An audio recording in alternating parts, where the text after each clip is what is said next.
Australia से कोई उम्मीद रखें कि पाकिस्तान तो नहीं कर सका, ऑस्ट्रेलिया ही कर ले जो हम जिसकी उम्मीद लगाए बैठे इंडिया को हराने की।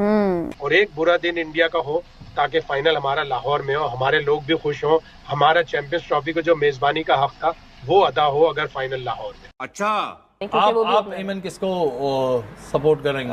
मैं ऑस्ट्रेलिया को सपोर्ट कर रही हूँ और ऑस्ट्रेलिया हमेशा सेमीफाइनल्स में अच्छा खेलता है। और पाकिस्तानी थोड़ा इसलिए भी वो उनकी ख्वाहिश है इंडिया हार जाए कि फाइनल लाहौर में हो जाए। A few moments later. Bharat Australia को शिकस्त देकर चैंपियंस ट्रॉफी के फाइनल में पहुंच गया है। तबाह बर्बाद बर्बाद बर्बाद बर्बाद कर दिया। मेगा इवेंट का हतमी मार्का कजाफी स्टेडियम लाहौर के बजाय दुबई में खेला जाएगा। माय गॉड, ये तो हमने सोचा ही नहीं था कि भारत जो है वो फाइनल में पहुंच जाएगा। पाकिस्तान को तो इस चीज का एहसास ही नहीं हो सकता था, क्योंकि पाकिस्तान ने तो सारी कोशिशें की कि जी फाइनल पाकिस्तान के अंदर होगा। एक तरह से पाकिस्तान के लिए दुखी अंजाम हुआ है चैंपियंस ट्रॉफी का। ना तो पाकिस्तान की टीम फाइनल में है, ना फाइनल पाकिस्तान में है। एक चैंपियंस ट्रॉफी पाकिस्तान को मिली थी, ग्लोबल इवेंट 29 साल बाद मिला था, तो कम से कम फाइनल पाकिस्तान में होता या फाइनल में पाकिस्तान की टीम होती। दुख भरा अंजाम जरूर है। और फिर जब इंडिया जीतता है तो थोड़ा दिल भी जलता है। अरे रुको रुको रुको रुको रुको दोस्तों, अभी हमारे इंडिया के सबसे बड़े प्रशंसक यानी कि तनवीर अहमद का रोना धोना तो कम से कम देख के जाओ, आगे आप इस वीडियो में देखना। नमस्कार दोस्तों, जय हिंद। तो दोस्तों, जैसा कि आपको पता है इंडिया ने ऑस्ट्रेलिया को 4 विकेट से पेला है सेमीफाइनल में और अब इंडिया पहुंच चुका है फाइनल में। अब देखते हैं इंडिया के सामने साउथ अफ्रीका आता है या फिर न्यूजीलैंड आता है, जो भी आता है चैलेंज एक्सेप्टेड। लेकिन दूसरी तरफ अब इन जो पाकिस्तानी मतलब दुआ कर रहे थे कि भाई इंडिया कैसे भी करके ये सेमीफाइनल हार जाए ताकि जो फाइनल है इस चैंपियंस ट्रॉफी का वो पाकिस्तान के अंदर हो। जो दुआएं मांग रहे थे आज तक दोपहर तक, वही पाकिस्तानी आज रोने को मजबूर हो चुके हैं और अपना मुंह छुपाते हुए फिर रहे हैं। बाकी चलते हैं तनवीर अहमद की तरफ, लेकिन उससे पहले अगर आपको ये वीडियो पसंद आए तो लाइक और शेयर कर देना अपने दोस्तों के साथ में और चैनल को सब्सक्राइब कर लेना। भाई जो होना था वही हुआ और सबको पता यही होना था। सबसे पहले तो मैं मुबारकबाद देता हूँ इंडियन टीम को, फिर उसके बाद जब वीडियो बनाऊंगा फिर ये लोग नहीं बोलना कि यार इसने मुबारकबाद नहीं दी, अभी से ही हमारे अगेंस्ट बात करने लग गए। तो यही सब कुछ होना था भाई, सबको पता था कि यही सब कुछ होना है। जो टीम पाकिस्तान आके नहीं खेलना चाहती, जो टीम इन पिचेस पे नहीं खेलना चाहती, वो दुबई में जब जाएगी, जब दूसरी टीमों को ट्रेवल करवाएगी तो फिर यही सब कुछ होना है।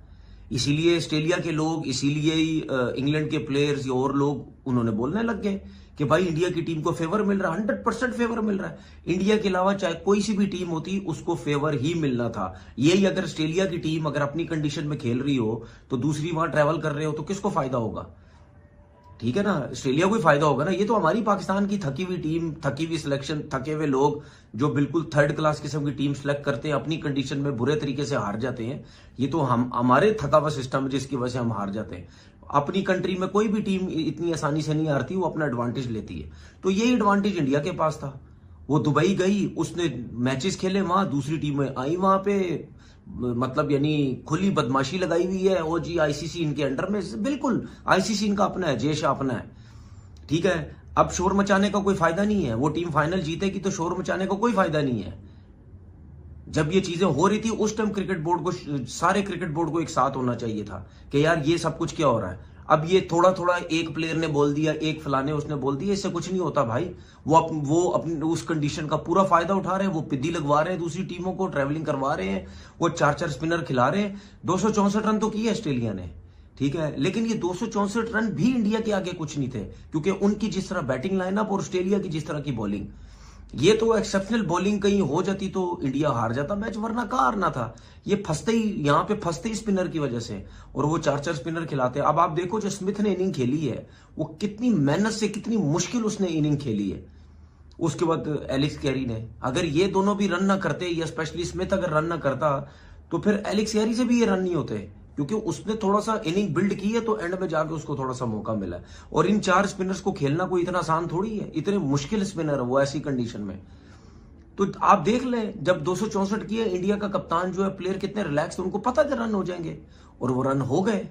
और ये तो शुक्र करो रोहित शर्मा के 2-2 कैच छोड़ने के बाद भी आउट हो गया, वरना ये जो मैच 48 ओवर में खत्म हुआ ना, ये पता नहीं 40-42 ओवर में मुक जाता मैच ये। तो बात सीधी सी ये है, मैंने कल भी बोला था कि पूरा फायदा उठाया इन्होंने। ठीक है, ये कोई क्रिकेट नहीं है भाई, वहां से निकल के खेलो फिर मजा आता है। अब एक ही जगह पे खेल के, एक ही जगह पे पिचेस बना के, अपनी मर्जी से आईसीसी को कह के अपनी मर्जी की पिचेस बना के जो है वहां जीत जाना, उसको क्या है, फाइनल भी जीतोगे। सबको पता फाइनल आपने जीतना है, क्योंकि जितनी मुश्किल कंडीशन वहां पे है और जितने जैसे स्पिनर इंडिया वालों ने रखे हुए, तो यही सब कुछ होना है ना। तो फायदा क्या फायदा, ऐसी जीत का क्या फायदा।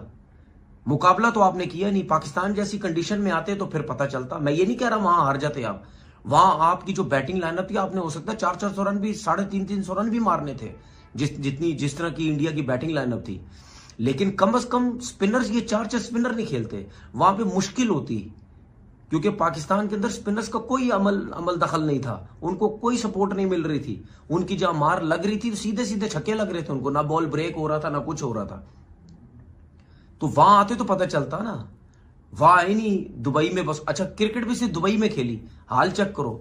और भाई अगर उधर खेलनी थी तो कहीं शारजा चले जाते, कहीं अबू धाबी चले जाते, कहीं और खेल लेते। क्रिकेट भी सिर्फ दुबई खेली गई।